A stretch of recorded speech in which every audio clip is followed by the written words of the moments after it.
Hello. Welcome back to another section of 100 Years of Solitude by Gabriel Garcia Marquez. Hope you're enjoying this one. Hope wherever you are that you're having a good week, hanging in there. We're almost Friday, so we are going to start on page 269 with this section. If you're liking this book, give me a little thumb, and if you're just joining us here, hi, I'm Julie. You can go back to wherever you are and get caught up until you get caught up to page 269 with us here. But anyway, we are just going to jump on in. Page 269. Mimi's last vacations coincided with the period of mourning for Colonel Aureliano Buendia. The shuttered house was no place for parties. They spoke in whispers, ate in silence, recited the rosary 3 times a day, and even clavichord practice during the heat of siesta time had a funeral echo. In spite of her secret hostility toward the colonel, it was Fernanda who imposed the rigor of that morning, impressed by the solemnity with which the government exalted the memory of its dead enemy. Aureliano II, as was his custom, came back to sleep in the house during his daughter's vacation, and Fernanda must have done something to regain her privileges as his legitimate wife, because the following year Mimi found a newborn little sister, who against the wishes of her mother had been baptized with the name Amaranta Ursula. Mimi had finished her course of study. The diploma that certified her as a concert clavicordist was ratified by the virtuosity with which she executed popular melodies of the 17th century at the gathering organized to celebrate the completion of her studies, and with which the period of mourning came to an end. More than her art, the guests admired her duality. Her frivolous and even slightly infantile character did not seem up to any serious activity, but when she sat down at the clavichord, she became a different girl, one whose unforeseen maturity gave her the air of an adult. That was how she had always been. She really did not have any definite vocation, but she had earned the highest grades by means of an inflexible discipline simply in order not to annoy her mother. They could have imposed on her an apprenticeship in any other field, and the results would have been the same. Since she had been very small, she had been troubled by Fernanda's strictness, her custom of deciding in favor of extremes, and she would have been capable of a much more difficult sacrifice than the clavichord lessons merely not to run up against her intransigence.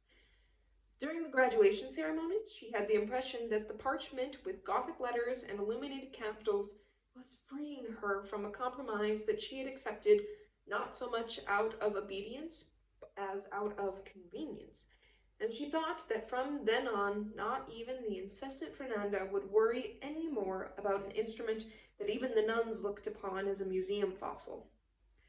During the first years she thought that her calculations were mistaken, because after she had put half the town to sleep, not only in the parlor, but also at all charitable functions, school ceremonies, and patriotic celebrations that took place in Macondo, her mother still invited to the house every newcomer whom she thought capable of appreciating her daughter's virtues. Only after the death of Amaranta, the family shut itself up again in a period of mourning, was Mimi able to lock the clavichord and forget the key in some dresser drawer without Fernanda's being annoyed on finding out when and through whose fault it had been lost. Mimi bore up under the exhibitions with the same stoicism that she had dedicated to her apprenticeship. It was the price of her freedom. Fernanda was so pleased with her docility and so proud of the admiration that her art inspired that she was never against the house being full of girlfriends, her spending the afternoon in the groves and going to the movies with Aureliano II or some trusted lady, as long as the film was approved by Father Antonio Isabel from the pulpit. During those moments of relaxation, Mimi's real tastes were revealed. Her happiness lay at the other extreme from discipline, in noisy parties, in gossip about lovers, in prolonged sessions with her girlfriends where they learned to smoke, and talked about male business, and where they once got their hands on some cane liquor and ended up naked, measuring and comparing the parts of their bodies. Mimi would never forget that night when she arrived home chewing licorice lozenges, and without noticing that their consternation, sat down at the table where Fernanda and Amaranta were eating dinner without saying a word to each other.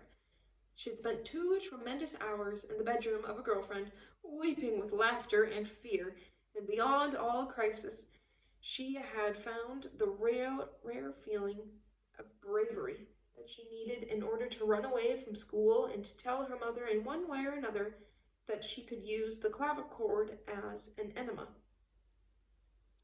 Sitting at the head of the table, drinking a chicken broth that landed in her stomach like an elixir of resurrection, Mimi then saw Fernanda and Amaranta wrapped in an accusatory halo of reality.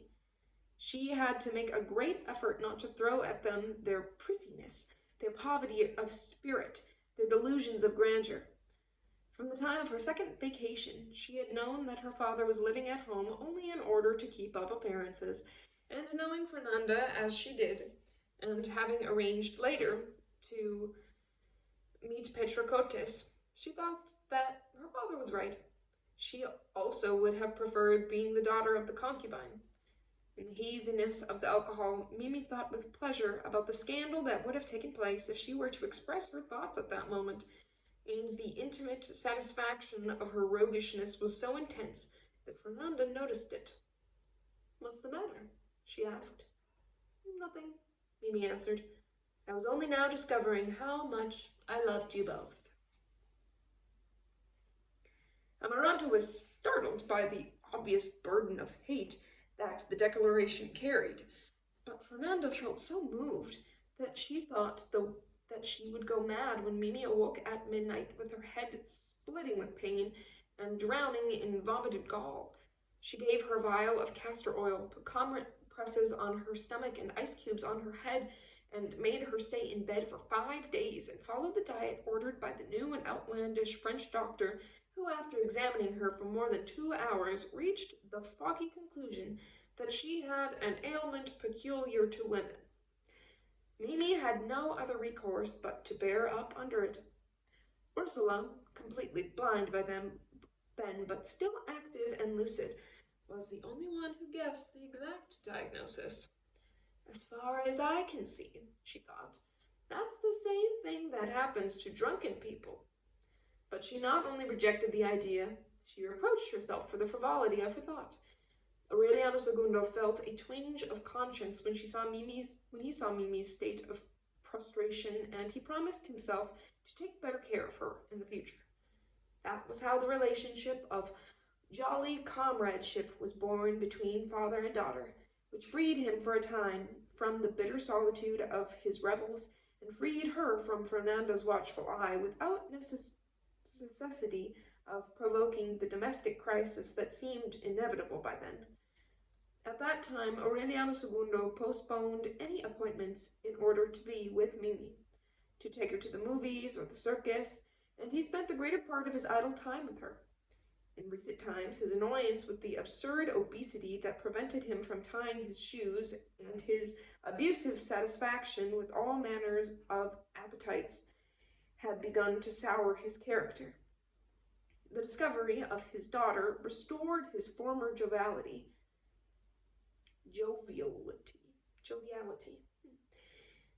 being jovial, and the pleasure of being with her was slowly leading him away from dissipation.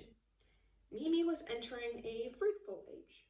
She was not beautiful, as Amaranta had never been, but on the other hand, she was pleasant, uncomplicated, and she had the virtue of making a good impression on people from the first moment. She had a modern spirit that wounded the antiquated sobriety and poorly disguised miserly heart of Fernanda, and that, on the other hand, Aureliano II took pleasure in developing. It was he who resolved to take her out of the bedroom she had occupied since childhood, where the fearful eyes of the saints still fed her adolescent terrors, and he furnished for her a room with a royal bed, a large dressing table, and velvet curtains, not realizing that he was producing a second version of Petrocotes' room. He was so lavish with Mimi that he did not even know how much money he gave her because she herself would take it out of his pockets, and he kept abreast of every kind of new beauty aid that arrived in the commissary of the Banana Company. Mimi's room became filled with pumice stone cushions to polish her nails with, hair curlers, toothbrushes, drops to make her eyes languid, and so many and such new cosmetics and artifacts of beauty that every time Fernanda went into the room, she was scandalized by the idea that her daughter's dressing table must have been the same as those of the French matrons. Nevertheless, Fernanda divided her time in those days between little Amaranta Ursula, who was mischievous and sickly, and a touching correspondence with the invisible physicians. So that when she noticed the complicity between father and daughter, the only promise she extracted from Aureliano II was that he would never take Mimi to Petrocotis' house. It was a meaningless demand, because the concubine was so annoyed with the comradeship between her lover and his daughter that she did not want anything to do with her. Petra was tormented by an unknown fear, as if instinct were telling her that Mimi, by just wanting it, could succeed in what Fernanda had been unable to do, deprive her of a love that by then she considered assured until death. For the first time, Aureliano II had to tolerate the harsh expressions and the violent tirades of his concubine, and he was even afraid that his wandering trunks would make the return journey to his wife's house. That did not happen. No one knew a man better than Petrocotis knew her lover, and she knew that the trunks would remain where they had been sent, because if Aureliano II detested anything, it was complicating his life with modifications and changes. So the trunks stayed where they were, and Petrocotis set about reconquering the husband by sharpening the only weapons that his daughter could not use on him. It too was an unnecessary effort, because Mimi had no desire to interfere in her father's affairs, and if she had, it would certainly have been in favor of the concubine. She had no time to bother anybody. She herself swept her room and made her bed, as the nuns had taught her. In the morning, she took care of her clothes, sewing on the porch or using Amaranta's old pedal machine. While the others were taking their siestas, she would practice the clavichord for 2 hours, knowing that the daily sacrifice would keep Fernanda calm. For the same reason, she continued giving concerts at church fairs, at school parties, even though the requests were less and less frequent. At nightfall, she would fix herself up, put on one of her simple dresses and her stiff high shoes, and if she had nothing to do with her father, she would go to the homes of her girlfriends, where she would stay until dinner time. It was rare that Aureliano II would not call for her then to take her to the movies. Among Mimi's friends, there were 3 young American girls who broke through the electrified chicken fence barrier and made friends with girls from Macondo. One of them was Patricia Brown. Grateful for the hospitality of Aureliano II, Mr. Brown opened the doors of his house to Mimi and invited her to the Saturday dances, which were the only ones where gringos and natives mingled. When Fernanda found out about it, she forgot about Amaranta Ursula and the invisible doctors for a moment and became very melodramatic. "Just think," she said to Mimi, "what the colonel must be thinking in his grave." She sought, of course, the backing of Ursula. But the blind old woman, contrary to what everyone expected, saw nothing reproachable in Mimi's going to the dances and making friends with American girls her own age, as long as she kept her strict habits and was not converted to the Protestant religion. Mimi sensed the thought of her great-great-grandmother very well, and the day after the dances she would get up earlier than usual and to go to Mass. Fernanda's opposition lasted until the day when Mimi broke down her resistance with the news that the Americans wanted to hear her play the clavichord. The instrument was taken out of the house again and carried to Mr. Brown's, where the young concert artist really did receive very sincere applause and the most enthusiastic congratulations. From then on, she was invited not only to the dances, but also to the Sunday swim parties in the pool and to lunch once a week. Mimi learned to swim like a professional, to play tennis, and to eat Virginia ham with slices of pineapple.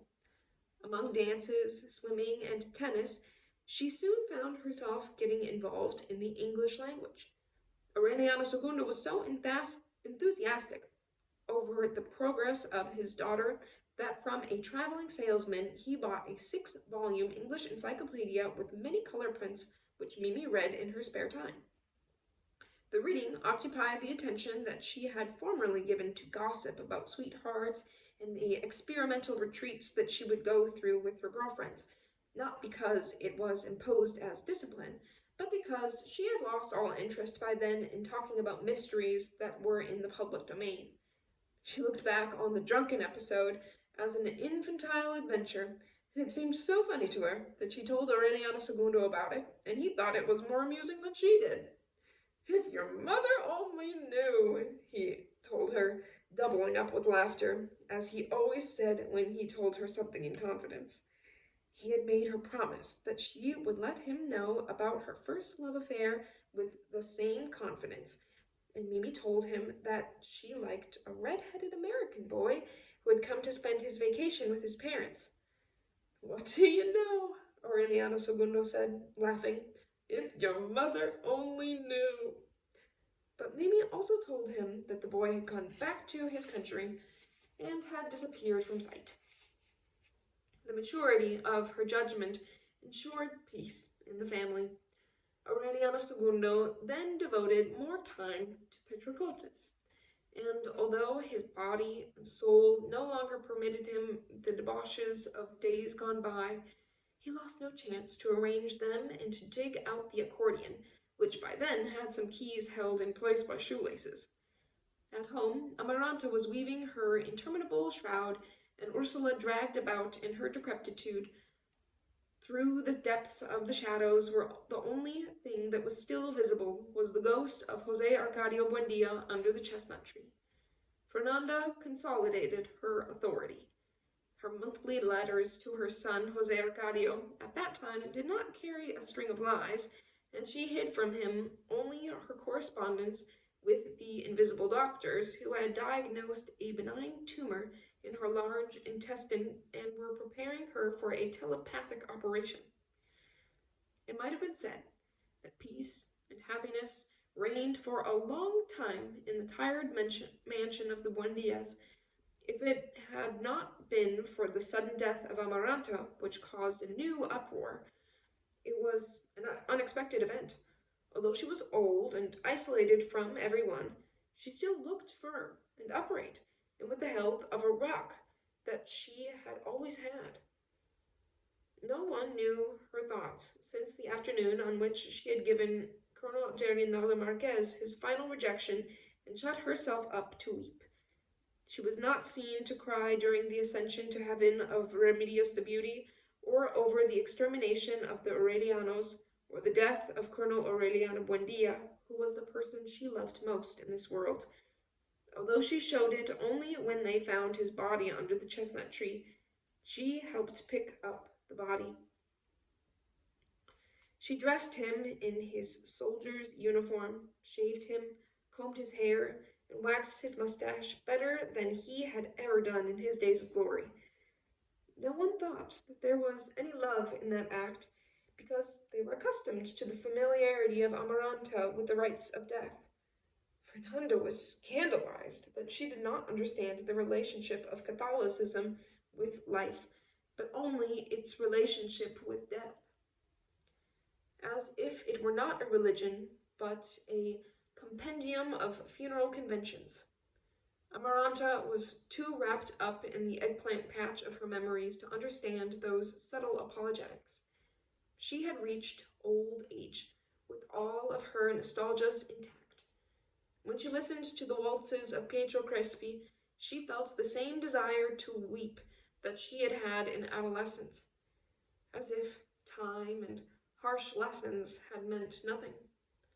The rolls of music that she herself had thrown into the trash with the pretext that they had rotted from dampness kept spinning and playing in her memory.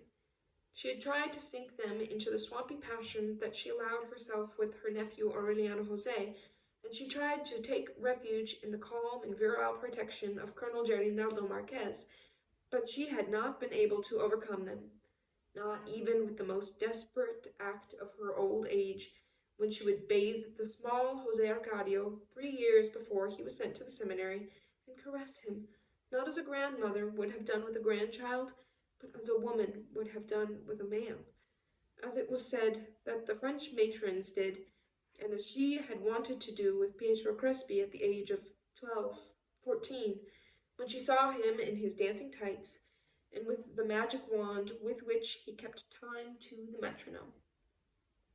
At times, it pained her to have let that outpouring of misery follow its course, and at times it made her so angry that she would prick her fingers with the needles. But what pained her most, and enraged her most, and made her most bitter, was the fragrant and wormy guava grove of love that was dragging her toward death. Just as Colonel Aureliano Buendia thought about his war, unable to avoid it, so Amaranta thought about Rebecca. But while her brother had managed to sterilize his memories, she had only managed to make hers more scalding. The only thing that she asked of God for many years was that he would not visit on her the punishment of dying before Rebecca. Every time she passed by her house and noted the progress of destruction, she took comfort in the idea that God was listening to her. One afternoon, when she was sewing on the porch, she was assailed by the certainty that she would be sitting in that place in the same position and under the same light when they brought her the news of Rebecca's death. She sat down to wait for it, as one waits for a letter. And the fact was that at one time she would pull off buttons to sew them on again so that inactivity would not make the wait longer and more anxious. No one in the house realized that at that time Amaranta was sewing a fine shroud for Rebecca.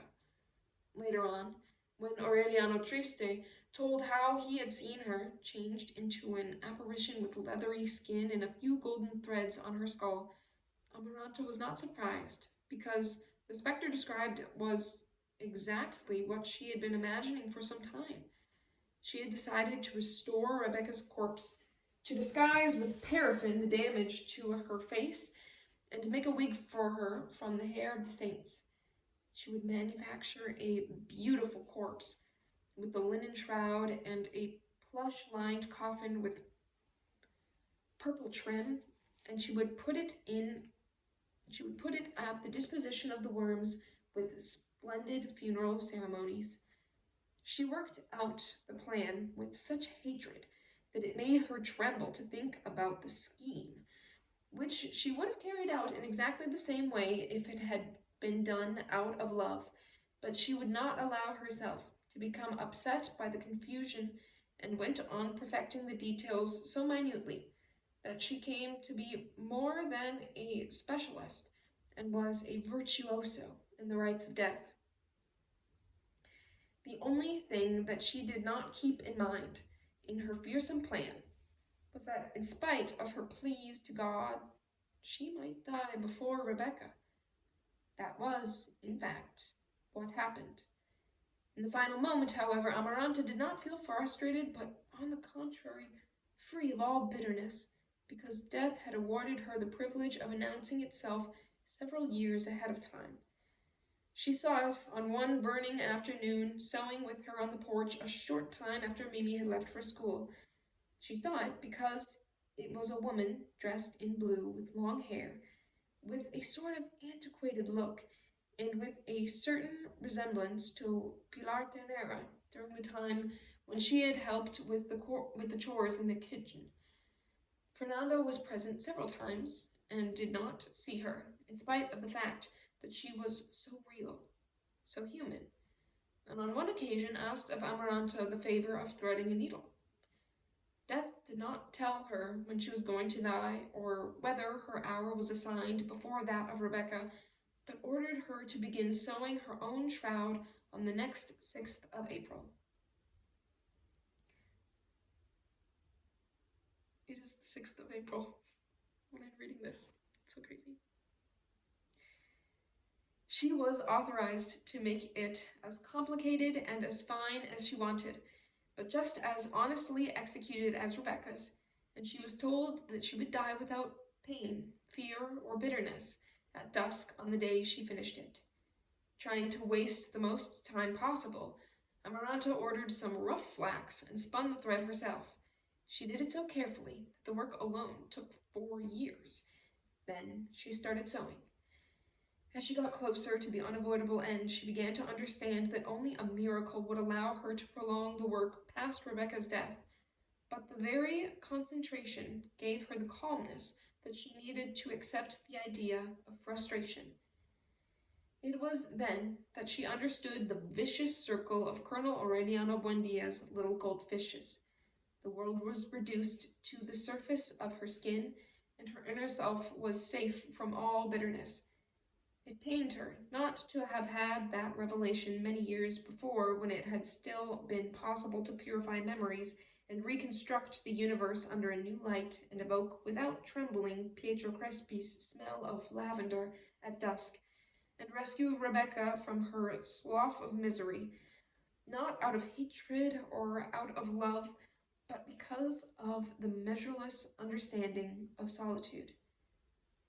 The hatred that she noticed one night in Mimi's words did not upset her because it was directed at her, but she felt the reception of another adolescence that seemed, of another adolescence that seemed as clean as hers must have seemed, and that, however, was already tainted with rancor.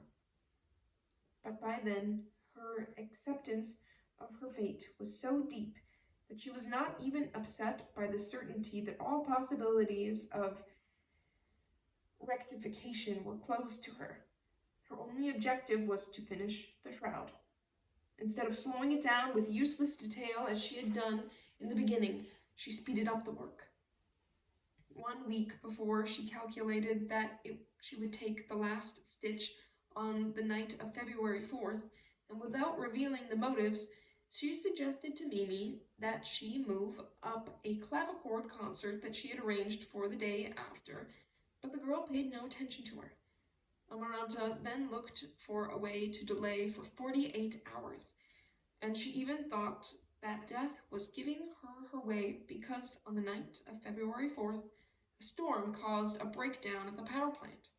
But on the following day, at 8 in the morning, she took the last stitch in the most beautiful piece of work that any woman had ever finished, and she announced, without the least bit of dramatics, that she was going to die at dusk. She not only told the family, but the whole town, because Amaranta had conceived of the idea that she would make up for a life of meanness with one last favor to the world, and she thought that no one was in a better position to take letters to the dead.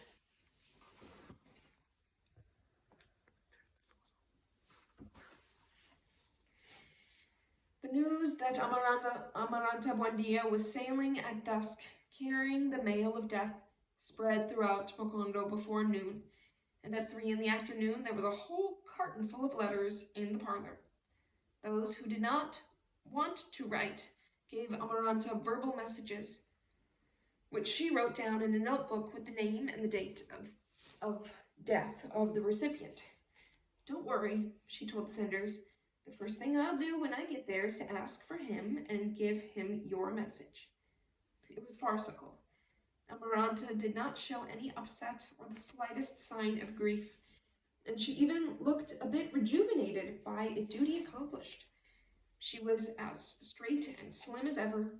If it had not been for her hardened cheekbones and a few missing teeth, she would have looked much younger than she really was. She herself arranged for them to put the letters in a box sealed with pitch and told them to place it in her grave in a way best to protect it from the dampness. In the morning, she had a carpenter called who took her measurements for the coffin as she stood in the parlor, as if it were for a new dress. She showed such vigor in her last hours that Fernanda thought she was making fun of everyone. Ursula, with the experience that Buendia's died without any illness, did not doubt at all that Amaranta had received an omen of death, but in any case, she was tormented by the fear that with the business of the letters and the anxiety of the senders for them to arrive quickly, they would bury her alive in the confusion. So she set about clearing out the house, arguing with the intruders as she shouted at them, and by 4 p.m, she was successful. At that time, Amaranta had finished dividing her things among the poor and had left on the severe coffin of unfinished boards only the change in clothing and the simple cloth slippers that she would wear in death. She did not neglect that precaution because she remembered that when Colonel Aureliano Buendia died, they had to buy a pair of new shoes for him because all he had left were the bedroom slippers that he wore in the workshop. A little before 5, Aureliano II came to fetch Mimi for the concert and was surprised that the house was prepared for the funeral. If anyone seemed alive at that moment, it was the serene Amaranta, who had even had enough time to cut her corns. Aureliano II and Mimi took leave of her with mocking farewells and promised her that on the following Saturday they would have a big resurrection party. Drawn by the public talk that Amaranta Buendia was receiving letters for the dead, Father Antonio Isabel arrived at 5 o'clock for the last rites, and he had to wait for more than 15 minutes for the recipient to come out of her bath. When he saw her appear in a Madapolum nightshirt, and with her hair loose over her shoulders, the decrepit parish priest thought that it was a trick and sent the altar boy away. He thought, however, that he would take advantage of the occasion to have Amaranta confess after 20 years of reticence. Amaranta simply answered that she did not need spiritual help of any kind, because her conscience was clean. Fernanda was scandalized. Without caring that people could hear her, she asked herself aloud what horrible sin Amaranta had committed to make her prefer an impious death to the shame of a confession. Thereupon Amaranta lay down and made Ursula give public testimony as to her virginity. "Let no one have any illusions," she shouted so that Fernanda would hear her. "Amaranta Buendia is leaving this world just as she came into it." She did not get up again. Lying on cushions, as if she really were ill, she braided her long hair and rolled it about her ears as death had told her it should be on her bier. Then she asked Ursula for a mirror, and for the first time in more than 40 years, she saw her face, devastated by age and martyrdom, and she was surprised at how much she resembled the mental image that she had of herself. Ursula understood by the silence in the bedroom that it had begun to grow dark. "Say goodbye to Fernanda," she begged her. "1 minute of reconciliation is worth more than a whole life of friendship." "It's of no use now," Amaranta replied. Mimi could not help thinking about her when they turned on the lights on the improvised stage and she began the second part of the program. In the middle of the piece, someone whispered the news in her ear, and the session stopped. When he arrived home, Aureliano II had to push his way through the crowd to see the corpse of the aged virgin, ugly and discolored, with the black bandage on her hand and wrapped in the magnificent shroud. She was laid out in the parlor beside the box of letters. Ursula did not get up again after the 9 nights of mourning for Amaranta. Santa Sofia de la Piedad took care of her. She took her meals to her bedroom and a knot of water for her to wash in, and she kept her up to date on everything that happened in Mocondo. Aureliano II visited her frequently, and he brought her clothing, which she would place beside the bed along with the things most indispensable for daily life, so that in a short time she had built up a world within reach of her hand. She managed to arouse a great love in little Amaranta Ursula, who was just like her, and whom she taught how to read. Her lucidity, the ability to be sufficient unto herself, made one think that she was naturally conquered by the weight of her 100 years. But even though it was obvious that she was having trouble seeing, No one suspected that she was totally blind. She had so much time at her disposal then, and so much interior silence to watch over the life of the house that she was the first to notice Mimi's silent tribulation. "Come here," she told her. "Now that we're alone, confess to this poor old woman what's bothering you." Mimi avoided the conversation with a short laugh. Ursula did not insist, but she ended up confirming her suspicions when Mimi did not come back to visit her. She knew that she was getting up earlier than usual, that she did not have a moment's rest as she waited for the time for her to go out, that she spent whole nights walking back and forth in the adjoining bedroom, and that the fluttering of a butterfly would bother her. On one occasion, she said that she was going to see Aureliano II, and Ursula was surprised that Fernanda's imagination was so limited when her husband came to the house looking for his daughter.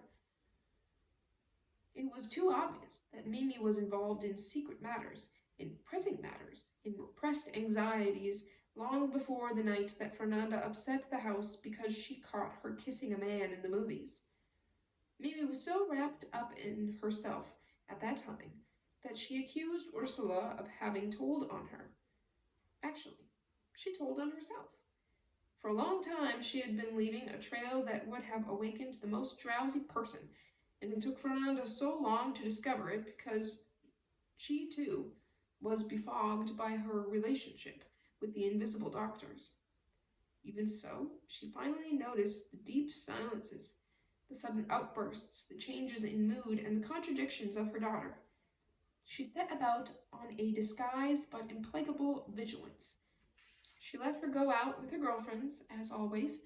She helped her get dressed for the Saturday parties, and she never asked an embarrassing question that might arouse her. She already had a great deal of proof that Mimi was doing different things from what she said, and yet she would give no indication of her suspicions. Hoping for the right moment, one night Mimi said that she was going to the movies with her father. A short time later, Fernanda heard the fireworks of the debauch and the unmistakable accordion of Aureliano II from the direction of Petrocotis' place. Then she got dressed, went to the movie theater, and in the darkness of the seats, she recognized her daughter. The upsetting feeling of certainty stopped her from seeing the man she was kissing, but she managed to hear his tremulous voice in the midst of the deafening shouts and laughter of the audience. "I'm sorry, love," she heard him say, and she took Mimi out of the place without saying a word to her. Put her through the shame of parading her along the noisy street of the Turks, and locked her up in her bedroom. On the following day, at 6 p.m, Fernanda recognized the voice of the man who came to call on her. He was young, sallow, with dark and melancholy eyes, which would not have startled her so much if she had known the gypsies, and a dreamy air that to any woman with a heart less rigid would have been enough to make her understand her daughter's motives. He was wearing a shabby linen suit with shoes that showed the desperate defense of superimposed patches of white zinc, and in his hand he was carrying a straw hat that had been bought the Saturday before. In all of his life, he could never have been as frightened as at that moment, but he had a dignity and presence that spared him from humiliation, and a genuine elegance that was defeated only by tarnished hands and nails that had been shattered by rough work. Fernanda, however, needed only one look to guess his status of mechanic. She saw that he was wearing his one Sunday suit, and that underneath his shirt he bore the rash of the banana company. She would not let him speak. She would not even let him come through the door, which a moment later she had to close because the house was filled with yellow butterflies. "Go away," she told him. "You've got no reason to come calling on any decent person."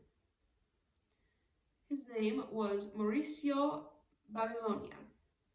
He had been born and raised in Macondo, and he was an apprentice mechanic in the Banana Company garage.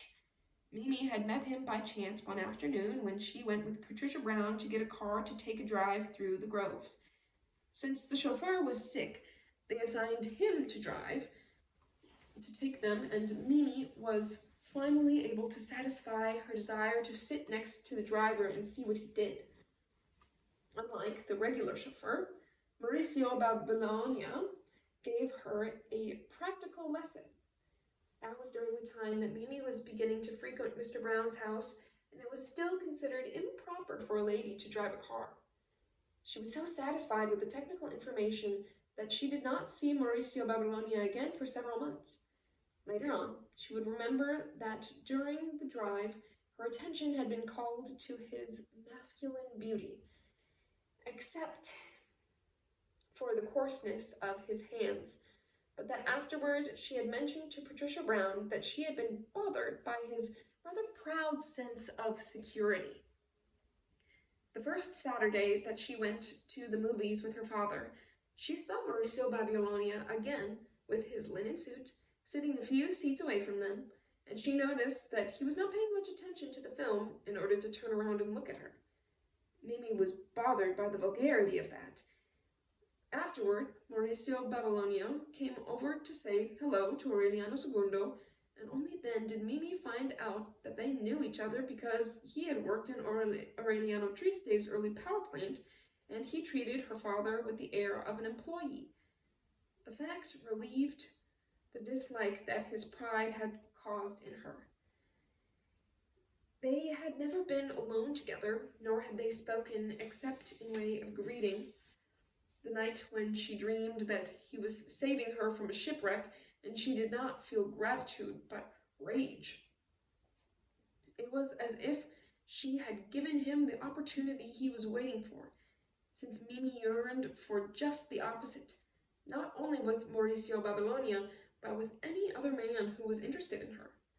Therefore, she was so indignant after the dream that instead of hating him, she felt an irresistible urge to see him. The anxiety became more intense during the course of the week, and on Saturday it was so pressing that she had to make a great effort for Mauricio Babylonia not to notice that when he greeted her in the movies, her heart was in her mouth. Dazed by a confused feeling of pleasure and rage, she gave him her hand for the first time, and only then did Mauricio Babylonia let himself shake hers. Mimi managed to repent her impulse in a fraction of a second, but the repentance changed immediately into a cruel satisfaction on seeing that his hand, too, was sweaty and cold. That night she realized that she would not have a moment of rest until she showed Mauricio Babylonia the uselessness of his aspiration, and she spent the week turning that anxiety about in her mind. She resorted to all kinds of useless tricks so that Patricia Brown would go get the car with her. Finally, she made use of the American redhead who was spending his vacation in Macondo at that time, and with the pretext of learning about new models of cars, she had him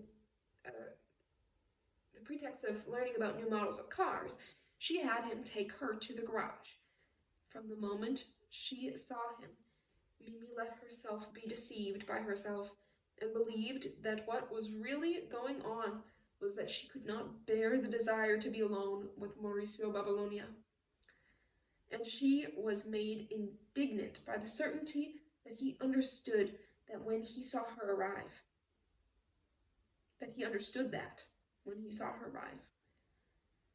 I came to see the new models, Mimi said. That's a fine excuse, he said. Mimi realized that he was burning in the heat of his pride, and she desperately looked for a way to humiliate him, but he would not give her any time. Don't get upset, he said to her in a low voice.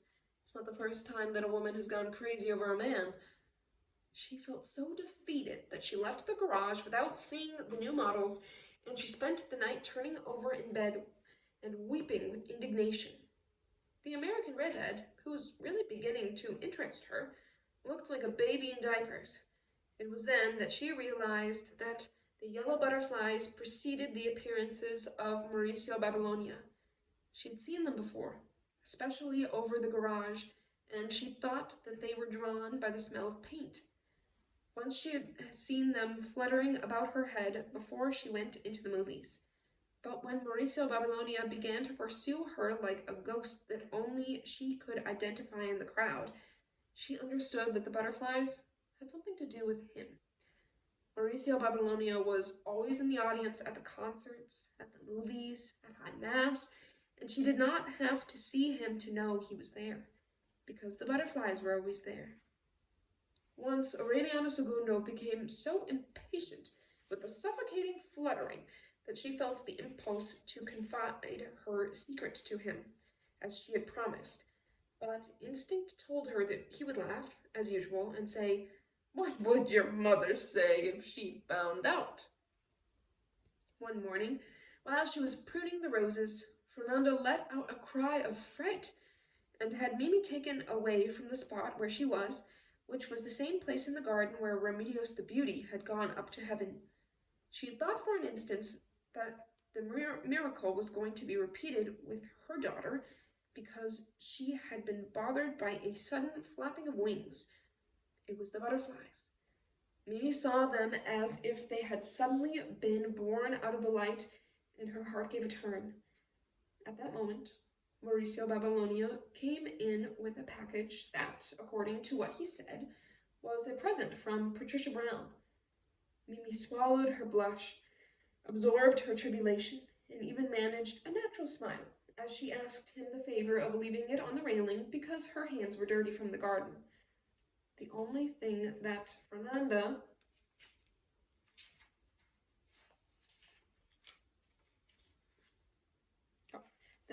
noted in the man, whom a few months later she was to expel from the house without remembering where she had seen him, was the bilious texture of his skin.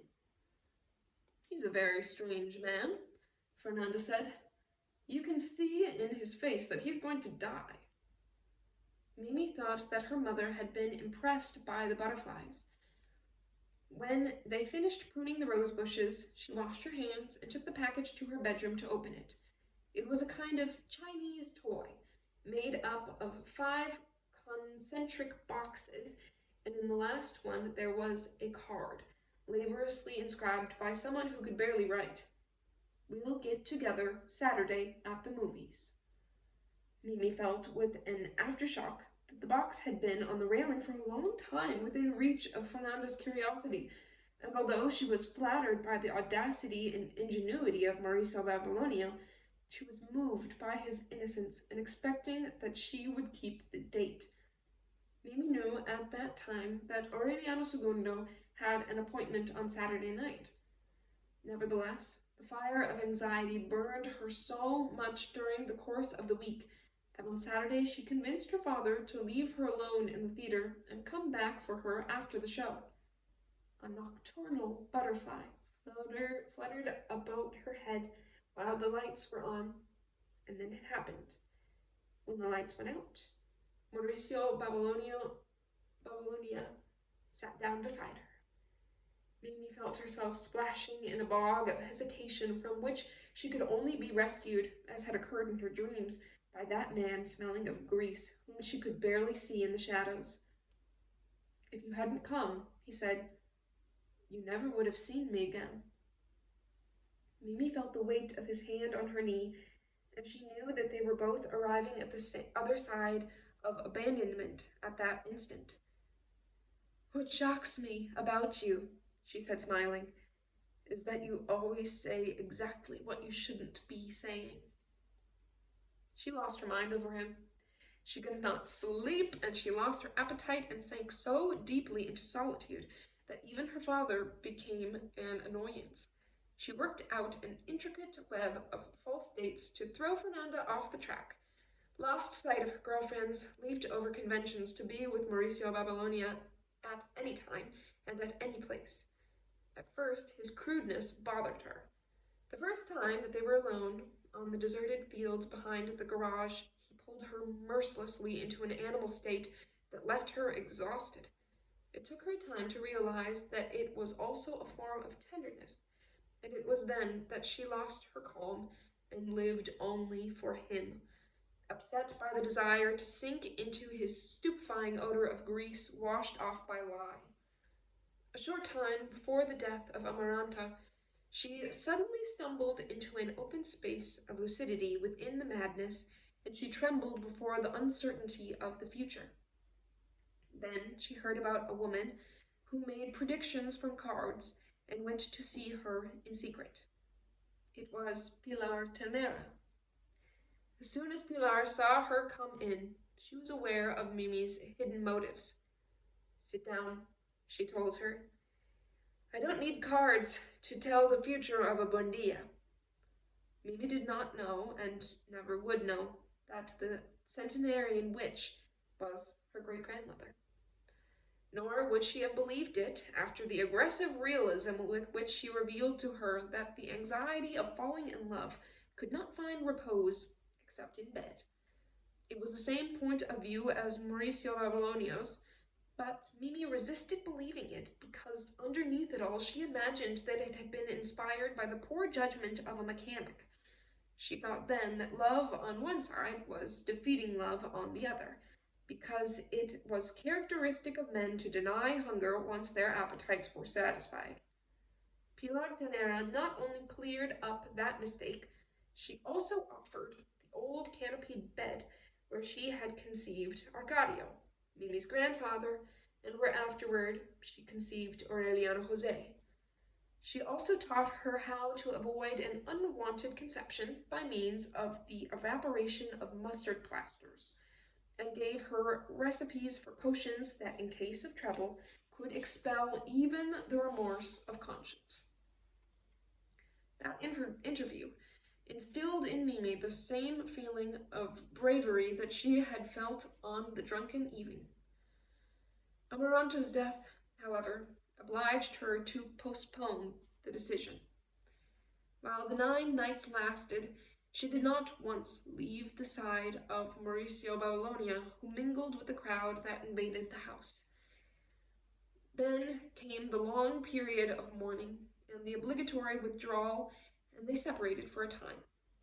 Those were days of such inner agitation, such irrepressible anxiety, and so many repressed urges, that on the first evening that Mimi was able to get out, she went straight to Pilar Ternera's.